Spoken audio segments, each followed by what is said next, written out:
It took Mr. Stanley Kubrick over 400 days of shooting to complete his final masterpiece titled Eyes Wide Shut. It is a masterpiece, and Stanley believed it to be as well. After his first viewing of this film, he believed it to be his greatest work. Boy, that's hard to deny. There's something about this film. It's edgy. It's sexy. Sort of.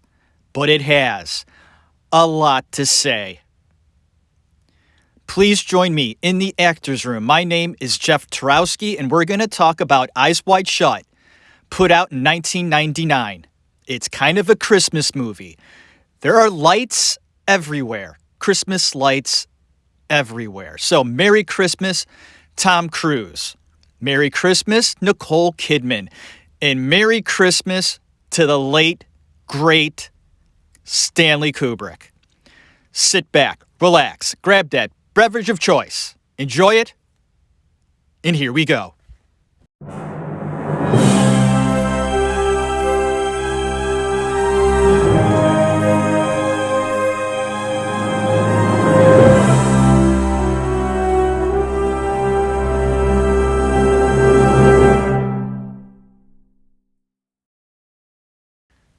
Welcome to the Actor's Room. My name's Jeff Tarowski. This is episode 124. So welcome back, those of you who support the show.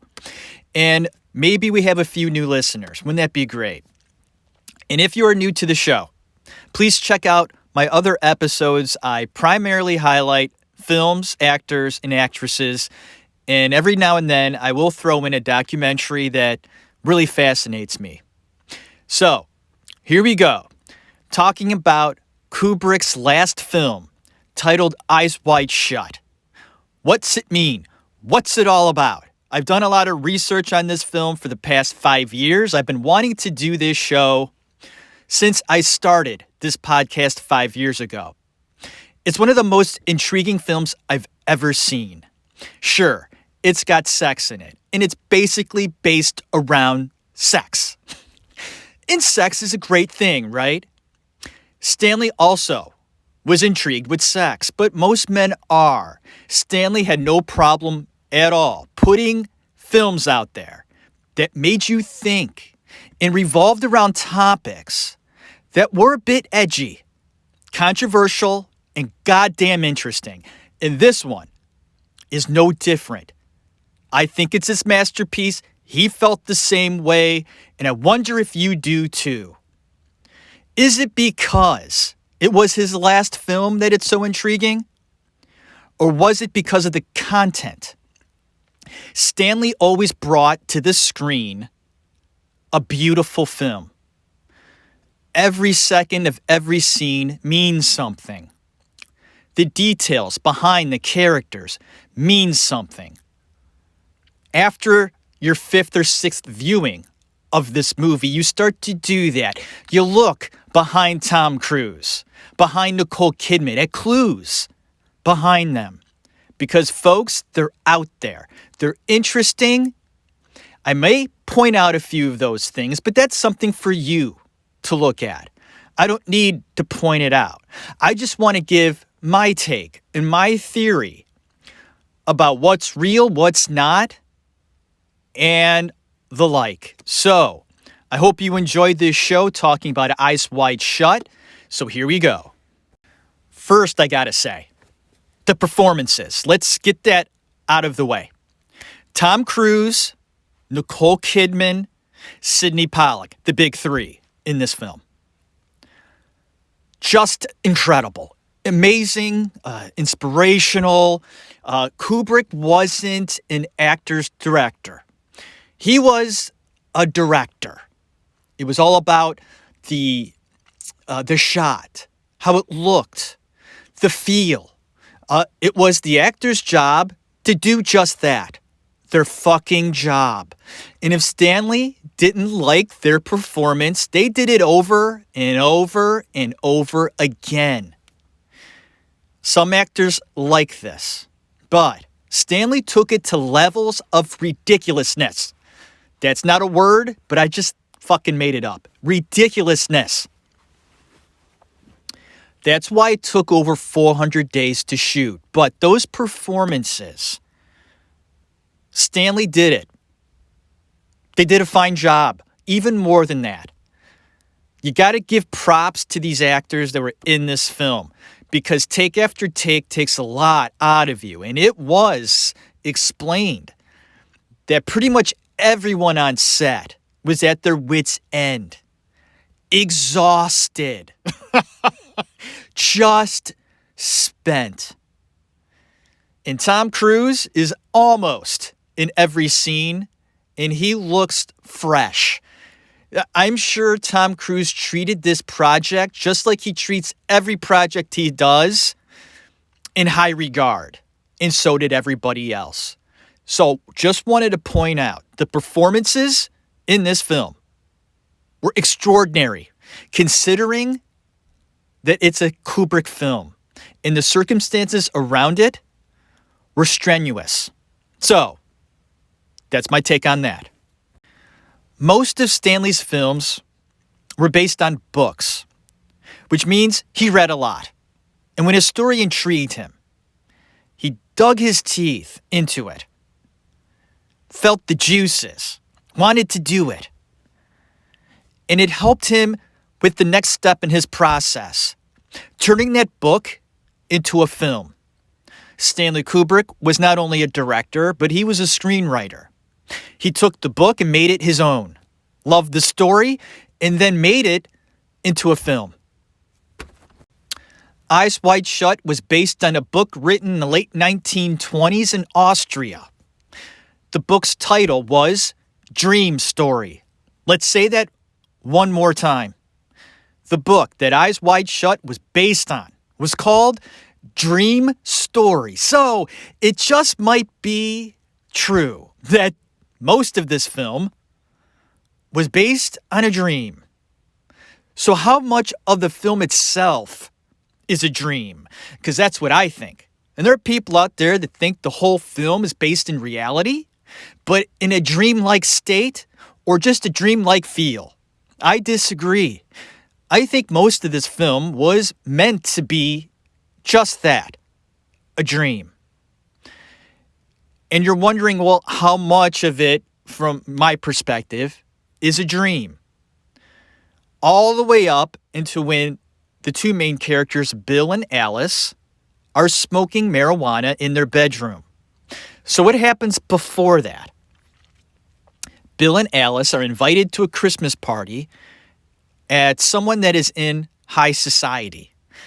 Now, mind you, Bill is a doctor, a very well-known doctor, young, good-looking, and I guess his practice is very popular in the circles of high society, because Bill would not be invited to a high society party if they didn't like him, or if he wasn't a good doctor, and so on. Bill is introduced into a life that he doesn't know about, but is very intrigued with. And the man that invites him, the high society guy, is named Ziegler, I believe, and that's played by Sidney Pollack. Very well done by Pollack. I've, made my opinion on the performances, and I think almost every actor in this movie did a fine job, except for maybe Nick, and we'll get to him later. So it is my belief that Bill and Alice have been invited to this Christmas party every year for, I would say, maybe the past 5 years. So this might be their third, fourth, or fifth time going to this party once a year on Christmas. And I think have been pretty uptight about attending this party. This year might be a little different, and I think you see that in the film. Bill and Alice sort of let their hair down this year at the party by drinking a little bit more than they should. Both of them get a bit tipsy and are separated at one point in the party. Alice, played by Nicole Kidman, was approached by an older gentleman, very distinguished, of course. And he says he's Hungarian, and he starts sweeping her off her feet, flirting with her, complimenting her on how beautiful she is, and Nicole's character, Alice, is visibly tipsy and sort of enjoying the attention. Who wouldn't? And is sort of going with it. I want to note the pace of this scene is extremely slow.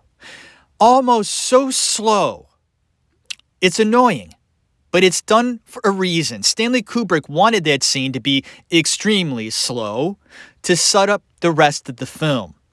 It's based around Alice's sort of sexual drive and how it's different from a man's drive, right? But not necessarily, because that's sort of just how we view the difference between the sexual drive of a man and a woman. They're just different. Men think with their dicks, and women need to be sort of romanticized to get into the mood. That might be true, but the sex drives are about the same. We'll get into that maybe a little bit more detail in a while when we get back to Bill and Alice on their bed smoking a joint. But we're setting that up with showing the very beginning of the film and how important that is. Slow moving, yes, but setting up how the rest of this film will go. So Alice is getting hit on, enjoying it. Slow moving scene, setting things up. Then we get Bill, played by Tom Cruise. And he's with two beautiful young foreign girls that are intrigued with this handsome young doctor. So he's getting hit on as well. So here they are, separately getting hit on at this party, feeling a bit special, but also letting it be known that they're married. Both of them are married. And while Bill is getting hit on, he needs to be taken away from this situation because the host of the party, Ziegler, had a woman up in his room ODing on drugs. So happens that Ziegler can't keep it in his pants for one night. At his own party, he has to have sex with a prostitute during his party, and the prostitute nearly ODs on a speedball. So Bill has to go and save this situation so Ziegler doesn't have a dead prostitute in his bedroom.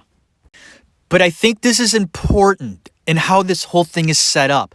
This ridiculous situation, Ziegler with a prostitute in his house on the night of the Christmas party having sex upstairs, is so outrageous. It sets Bill off in a weird way in his head. This party is getting really strange. I'm getting hit on, and these two beautiful girls are kind of wanting to have sex with me. And then I'm whisked away to save the host of the party from having a dead hooker in his room.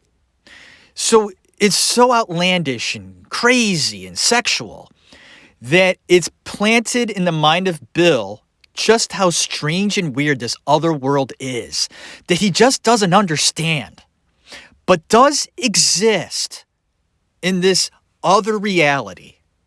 And Stanley Kubrick was big into this other reality because Stanley himself had knowledge and witnessed this other reality. And as big as Stanley Kubrick was in real life, and a big a deal as Stanley was in the entertainment field, he wasn't high society. And I will argue this up, down, left, right, front, back, all the way around. People saying that Stanley was involved in all sorts of crazy, demented, deviant, high society stuff. And I say it's a hell of a theory, but it's not mine. I think Stanley was definitely privy to certain information because he was sort of shown behind the curtain from time to time, but only to benefit those in high society. Stanley didn't truly know the depths of the crap that high society does, but he had a pretty good idea. And he loved to dive into that and try to understand it. And with this film, that's what he wanted to do. I don't know how long Stanley knew about all this stuff, but I think it was a while. He wanted to do this film in the late 70s. It took him 20 years to do it. And he wanted a Hollywood couple to be the two leads. Originally, it was supposed to be Woody Allen and Mia Farrow. Interesting. Then it was supposed to be Steve Martin at one point as the Tom Cruise character. And I say that was a completely different spin at that time. And that was an idea batted around in the 80s when Steve Martin was at his height. But it ultimately became Tom Cruise and Nicole Kidman. And thank God. It would have been such a completely different movie back in the 80s or the 70s. But I'm kind of getting off the point.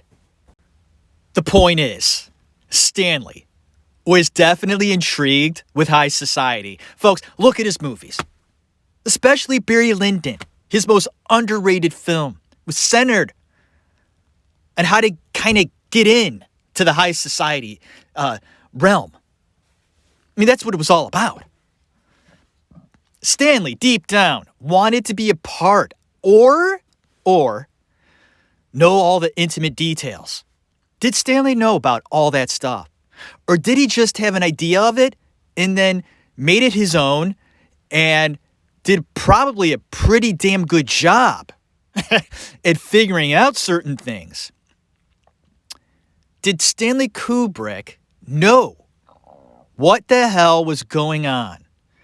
Or did he just sort of give us his best theory about what went on? And I think Stanley, I think he probably knew more than you think. He's such a fascinating character. And in this film, he's kind of like Bill. And from what I believe, Stanley sort of saw himself as Bill in this film. He identified with the Bill character and everything surrounding him sexually. And there we go. Let's get to the marijuana scene. Tom Cruise and Nicole Kidman, husband and wife at the time. I heard they were kind of on rocky ground that time. I think that's what Stanley wanted. And if that's not what he wanted, that's what he got. The Hollywood couple, right? Smoking weed, and it looks like they're stoned, folks. I think they were. They may not have. I think Tom looked pretty fucking stoned. And Nicole Kidman acted completely fucking stoned. I give both those actors props for that scene. It was well done. Nicole Kidman blew me away as an actress in that scene. She is laughing, serious. It's obvious that either she knows what it's like to be really high and portrayed it well, or both of them did get stoned for that scene. And of course, when you're stoned, you start bringing up stuff, topics you probably wouldn't if you were sober. So Alice, played by Kidman, mentions that she noticed Bill was away. And what was he doing? Talking to those beautiful girls. And Bill explains nothing was happening, just flirting. And then mentioned to his wife, I saw you with that older gentleman. What was going on there? What did he want from you? And of course, Alice explains, gee, I think he probably wanted to have sex with me. And Bill says, well, I could see why you're a very attractive woman. And let's just put it this way. And I mentioned it before about the whole sex drive thing. I think that being a man, I can never truly know what it's like to have the sex drive of a woman. It might be the same. And if you're not the other sex, you don't truly know. I think men can be turned on a little easier than a woman, but it doesn't mean that a woman's sex drive is any less. And I think that's what Nicole Kidman's character tries to tell Tom Cruise. Because Cruise explains, guys just think with their dicks, and we all know what men are thinking. They're thinking, I just want to have sex with this beautiful woman that's standing beside me or dancing with me. And he sort of gets it, that this older Hungarian guy wants to probably have sex with my wife. She's beautiful, and he gets it.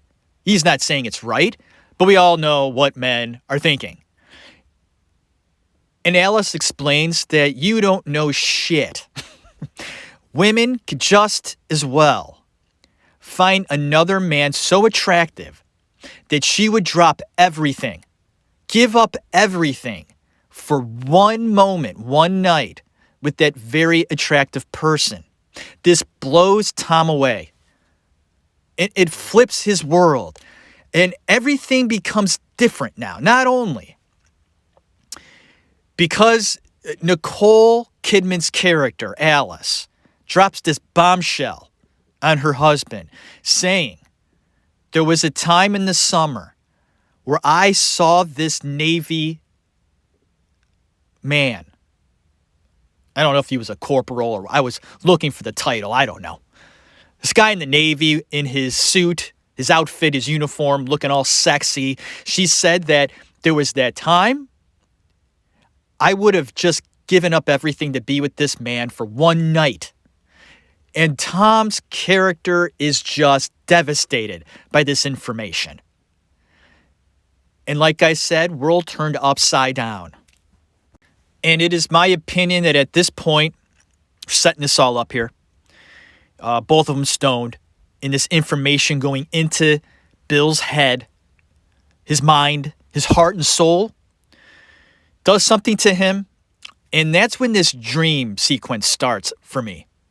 Because I think that after that moment, there is some time where Bill/Tom Cruise takes a moment and is just sort of staring off, processing it. This is where it cuts off for me. I think that being that stoned and it being at night, Bill and Alice eventually go to sleep. And you get the whole dream sequence taking off. Bill falls asleep at this point, and the rest of this film is a dream. It might be a very unpopular opinion, and I might be the only person who's watched this movie several times and have come to this conclusion that Bill is now, the rest of the film, dreaming. So let's give my reasons why I believe this. I know you're probably scratching your head going, no, I think that the whole movie was real. It was just sort of given in Stanley's take on it and directing style in a dreamlike state, but it's real. I really do believe it was a dream. The novel he read and fell in love with, enjoyed so much to make it into a film, was called Dream Story. I think it's a dream. I do.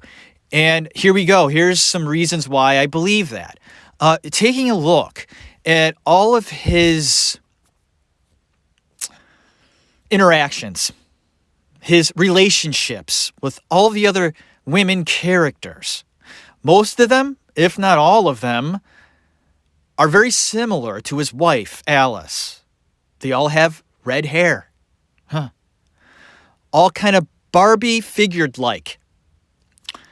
What are the odds that most, if not all, of the women you encounter from that point on are going to look pretty much the same? How many redheads do you know? A couple? If you're not in a redheaded family, how many redheads do you know? Like I said, not many. Tom encounters all these redheaded women? Interesting. Okay, I mean, it's not impossible. It's extremely unlikely. And also, all of them want to have sex with him. I get it.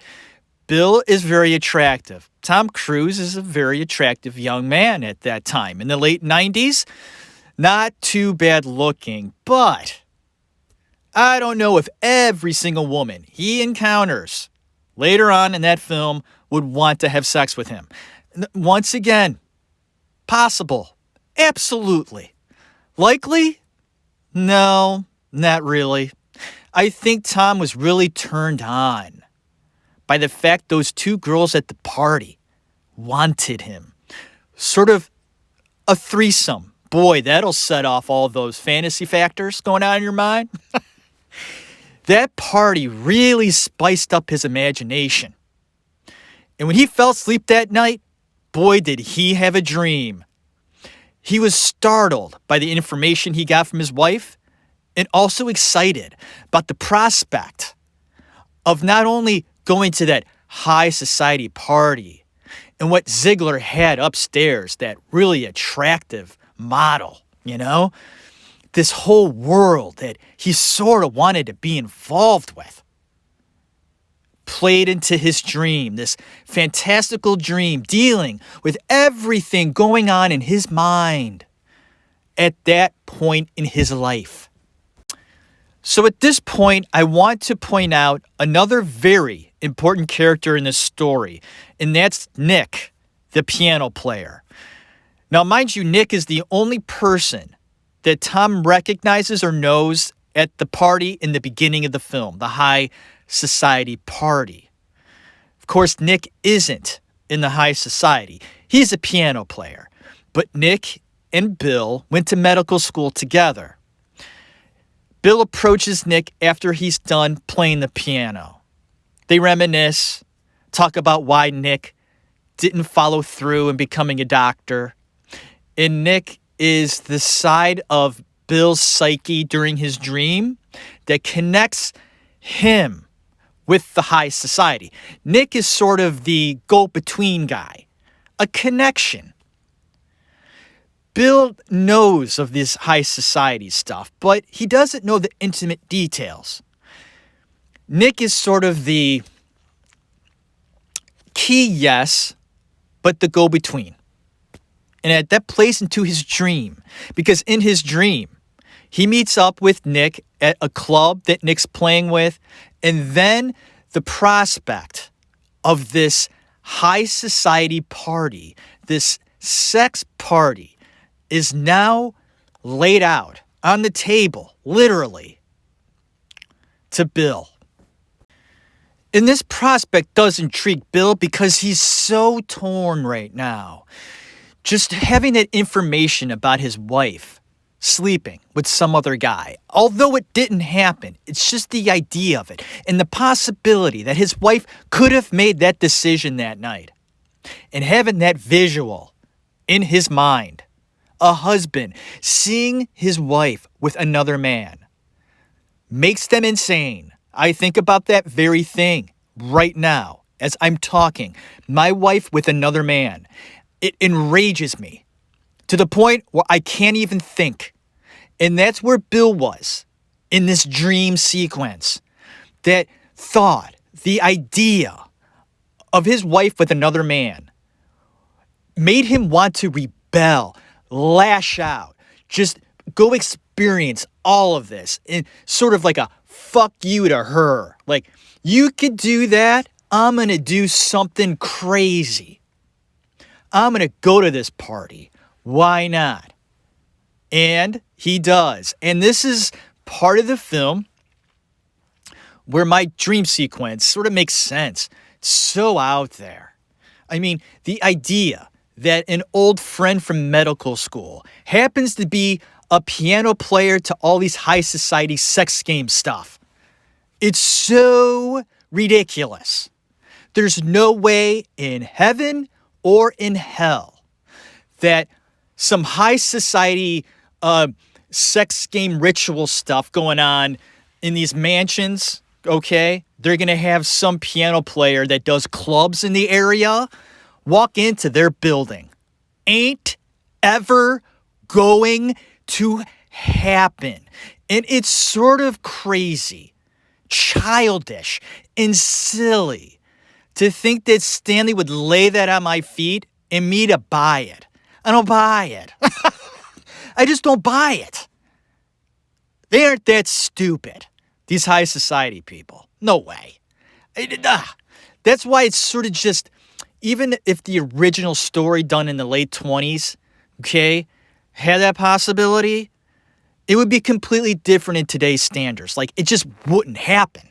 So that cements it for me a little bit more that it was a dream. And that was the Nick character, was just sorting how Bill can get in to this party and how he was able to walk through those doors and see things that he should never, ever see or have the ability or allowance to see it.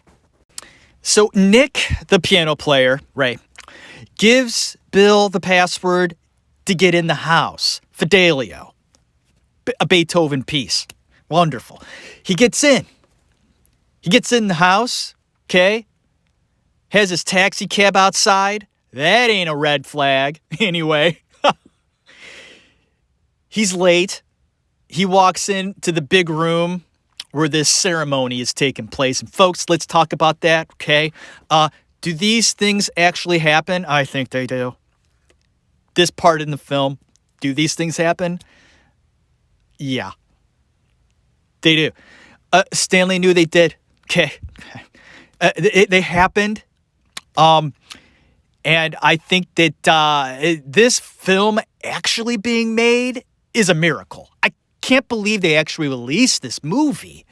And like you watch this, you go, it's just a fantasy, and people they might believe that this stuff happens, and it probably doesn't. But it's just that's crazy to think about these things. It happens, folks. The shit, like these people that live these other lives are beyond the almost the ridiculous amounts of money you think a millionaire makes. We're talking over that. We're talking the big money, the filthy inheritance money that never ends, liquid. Okay, these people have way too much time on their hands and are so privileged. They think there's something special. Okay, and the reason behind why they do these things, we could talk about that maybe at another time because I think it goes pretty deep.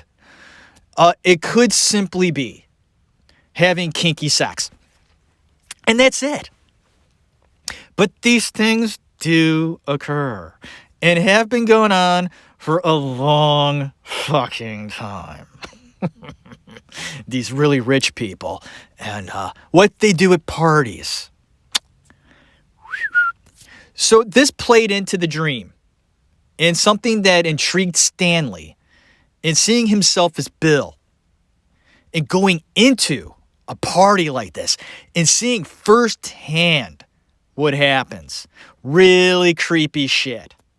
And I want to note that a very important part that Stanley put in, and it's so weird, this moment, when Tom Cruise's character Bill first walks into the big hall where this ceremony's taking place. Mind you, everybody else is in place. I mean, they're already doing the ceremony. Who knows how long they're into it? It looks like they're probably in the beginning. It could be like right in the middle or near the end. Who knows? Tom Cruise walks in and he looks up and he sees one of them. They're all in masks, of course. Nobody could see who the other person is. Everybody's in a mask. So the guy standing with a woman on the balcony looks at Tom Cruise. Why? People ask that. Why does he look at Tom Cruise? Is there some sort of hidden meaning behind the fact that he looks at Tom Cruise's character? No, there's no mystery at all. Bill showed up late to this fucking ritual that everybody else was in time for. Okay. Except this guy. Right off the bat, he sticks out like a sore fucking thumb. This guy is not supposed to be here.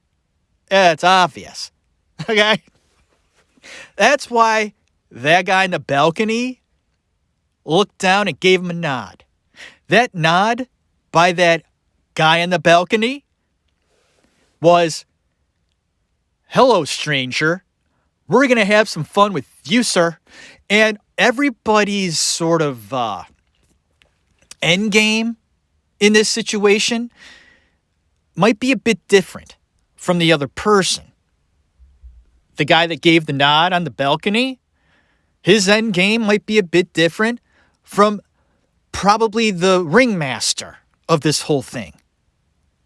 Think about that, because after the whole ceremony, Bill is warned by one of the beautiful women in the circle. And those of you who have seen the film, this ritual has a circle of beautiful women all looking like Barbie dolls, pretty much like Nicole Kidman. So that's no mystery.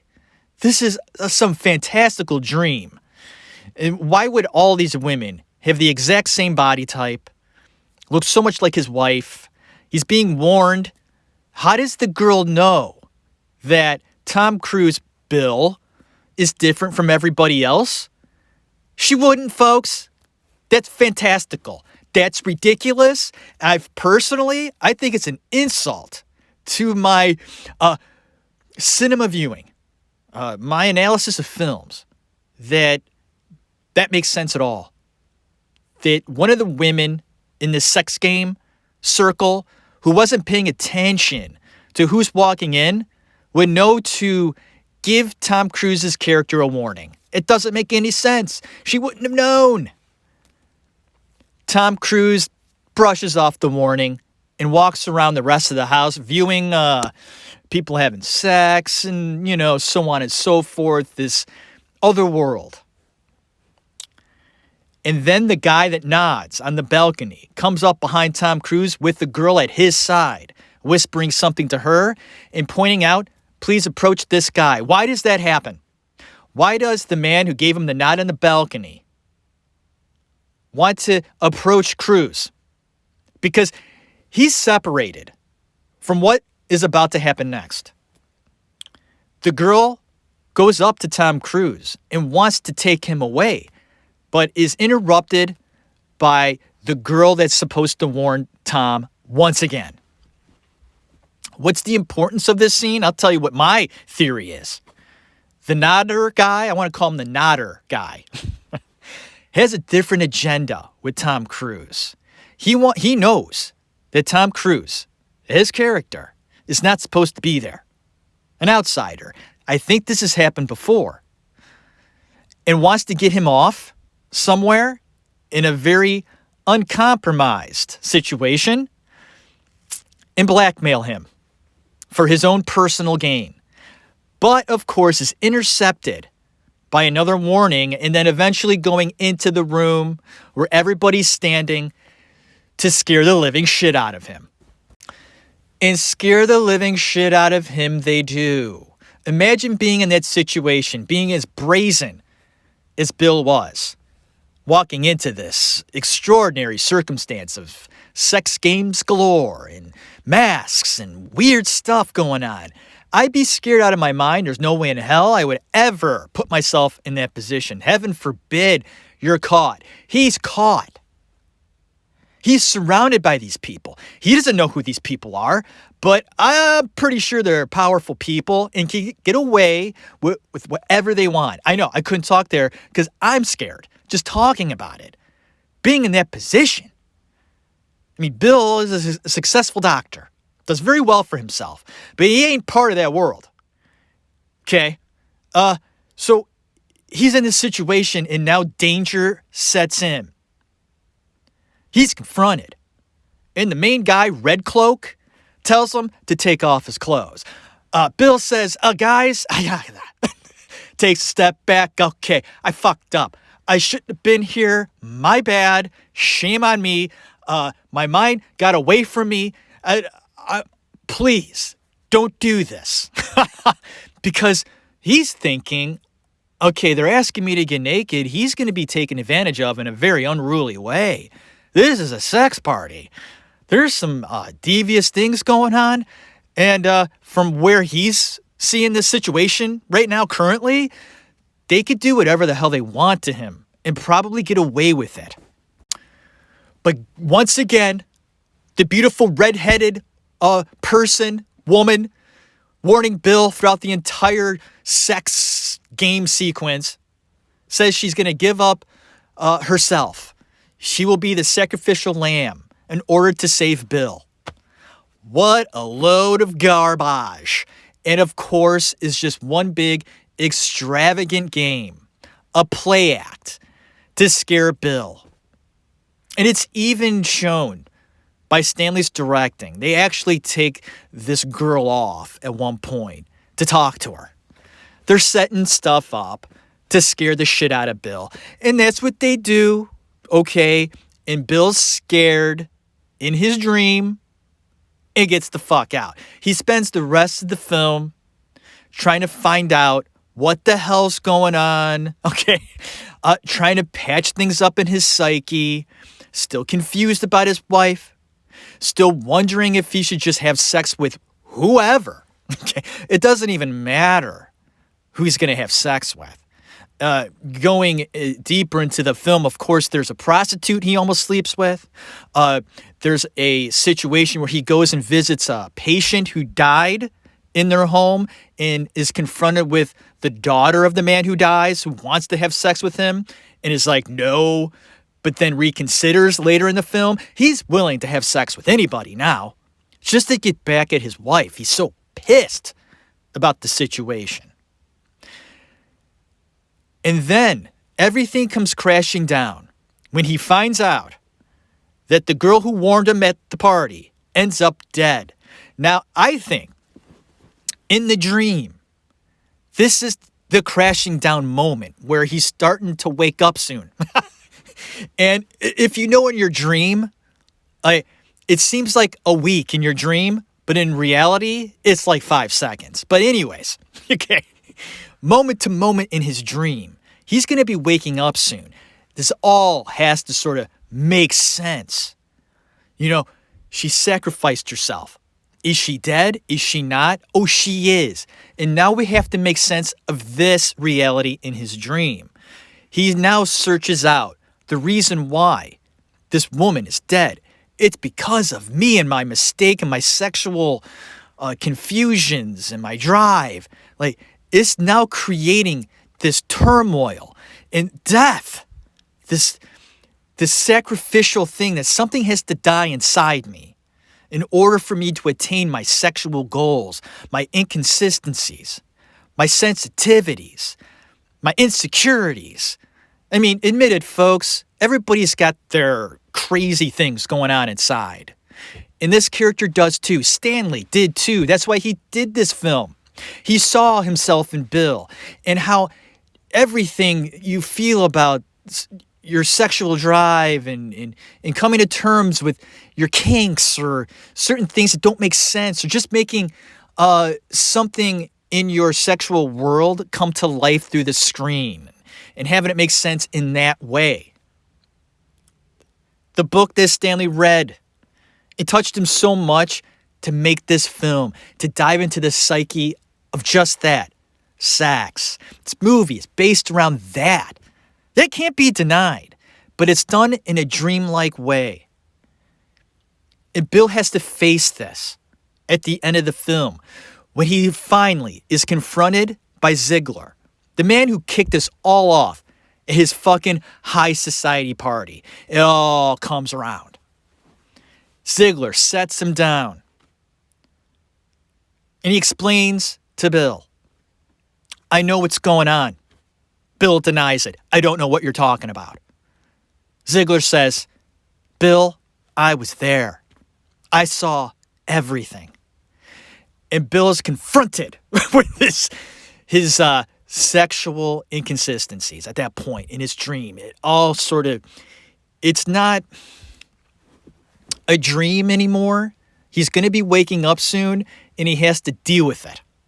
And Ziegler, boom, it's right there. We're talking about it right now. We're settling everything and we're doing it right now. And Bill is sort of given the reality of the situation. Okay. There's certain things you shouldn't know about. Okay. I know what you're going through right now. Okay. You're confused. You're scared. I had you followed. I know what's going on. Bill, what the hell were you thinking? Going outside your marriage. Not so much, what were you thinking just going to that party? What were you thinking about going outside your marriage? Yeah, your wife told you a dream that she had. Your wife told you about a time she considered for a fucking brief moment of going outside your marriage. She didn't, but she just thought about it. So in the dream, he's confronted with everything and is told that the high society sex party didn't kill this girl. She was a drug addict. She died on her own accord. It's a crazy world. Don't fret. People die every day. You know it, and I know it. Bill, live your life. Do the best you can. Don't give in. Don't get too curious. There's certain things you just don't understand, and you won't ever understand. And it ends with Bill spilling his heart out and telling his wife all that he's been feeling, all that he went through in his dream, and what he's learned. And ultimately, he just wants to be with his wife. And at the end, the very end, they're shopping with their daughter, and there's teddy bears everywhere. This is significant. Stanley had a thing about teddy bears. It signified sexual deviancy. It's as simple as that. It's not about pedophilia, okay? People think it's about pedophilia in the film. It's not. It's sexual deviancy. Teddy bears. I don't know why. Maybe something happened to Stanley in his childhood that was a little weird and kinky, and a teddy bear was involved. And bing, that's all it takes. So that's my spin on it. Whatever. But I mean, let's just put it this way, folks. The very last word in the script and in the film is fuck. And that is what the movie is all about. Thank you for listening to The Actors Room. Am I insane? It's just my spin. It's just my theory. I've watched the film a lot, and maybe I've just dived into it a bit too much, but it is my take. And before I end the episode, I gotta talk about the fact that Stanley Kubrick passed not shortly after completing the film. Was it a coincidence? And for a while, I believed that Stanley was taken care of because he might have put out there things that he shouldn't have. But my conclusion, after all the research I did and just my belief or feel about what happened to Stanley, was a coincidence. Okay? I don't think he was killed off. I think it just happened. I think a lot was taken away from him during the making of this film. 400 days of shooting. He put his whole heart and soul into this one. It just happened. I think he was 70. He wasn't young. He passed. I don't think he was snuffed out by high society. I don't think they were too concerned about Stanley. There are rumors that he faked the moon landing. I don't know if I believe that, folks. I need to find a lot more information on that. I think there's a lot of rumors about it, and it's something maybe I'll dive into more. I just may not know enough about it. Stanley was definitely involved with high society, but how high could he go without being high society? Because Stanley Kubrick was not high society. I think he yearned to be in that world, or yearned to just know about it. Fantasize about it he did. And we see a bit of that in Eyes Wide Shut. And the title says it all. Eyes Wide Shut. Which means his eyes were closed. Folks, God bless you. Hope you have a great day, great night. Thank you for listening. Always tune in to the Actors Room to find out more about actors, shows, movies, and documentaries. For me, it's the holiday. Merry Christmas, everyone. And if you're listening and it's after Christmas, hope you have a happy new year, and so on. God bless you. Have a good one.